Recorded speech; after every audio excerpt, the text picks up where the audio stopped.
Bonjour, Stéphane de Renoncourt. Je suis un consultant en viticulture et en vinification on va parler un petit peu du millésime 2012. Bon, on va commencer par la France et évidemment par Bordeaux où j'ai le principal de mon activité. Bordeaux, c'est un millésime très intéressant, c'est un millésime qui est parti très difficilement à cause d'un printemps très humide avec beaucoup de pression en maladie, puis qui a été sauvé par un été fantastique, août-septembre, très sec, qui nous a permis d'obtenir des maturités très intéressantes et c'est un millésime magnifique parce que c'est un millésime d'automne, un millésime où on va chercher les raisins très loin dans la saison et qui donne alors des vins à la fois riches mais aussi très complexes et très frais. C'est très joli. En France ensuite, nous on va dans la Loire. Là, c'est un millésime un peu compliqué qui a été très marqué par les pluies, donc une sélection importante et certainement un millésime plus hétérogène. Des bons résultats dans le Rhône. Nous on va dans le Rhône Sud et on a une très belle récolte.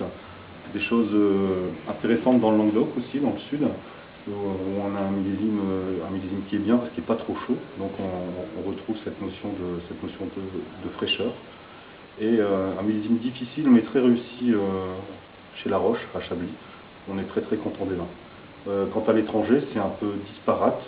L'Espagne, par exemple, nous on va dans le centre, en Ribera del Duero, qui a connu un millésime très sec, mais vraiment très sec. Donc les raisins n'ont pas beaucoup grossi.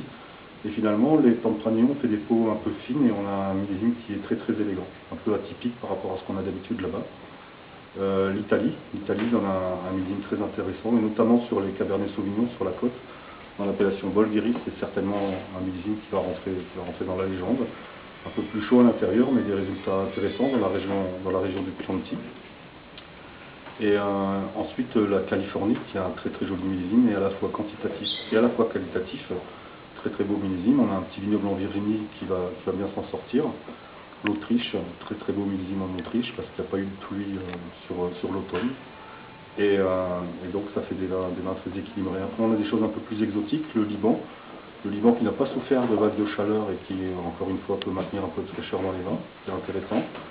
La Syrie où on a un vignoble en altitude qui s'est plutôt pas mal comporté.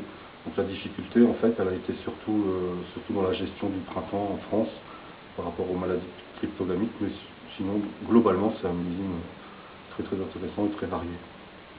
Donc rendez-vous en bouteille. Rendez-vous en bouteille.